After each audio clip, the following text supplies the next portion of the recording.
Hello，大家好，现在是下午12点55分，午餐时间。有股友就问这只 Farm Fresh Berhad Happy，他就问什么时候适合买入？可以看到它的股价在底部大概是1块钱左右的时候就弹上去了，现在呢开始回调了。如果它有机会在这个筹码阻力线的蓝色线跟灰色线1.15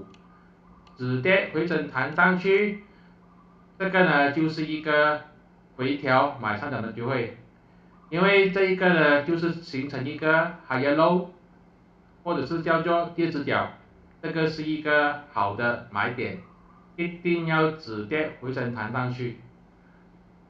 底部这边大概是1.08左右，也是有另外一个支撑。如果它没有能力在1.15弹上去，继续往下去，就看一下1.08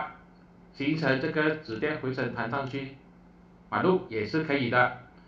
就是看它在1.15或者是在1.08左右的时候弹上去，就是一个回调买上涨的机会。它的主力线就是这一个了，套牢盘这边还有跟着套牢盘。1.30就是它的主力线目标价，这是我的个人看法，并没有任何的买卖建议，谢谢大家。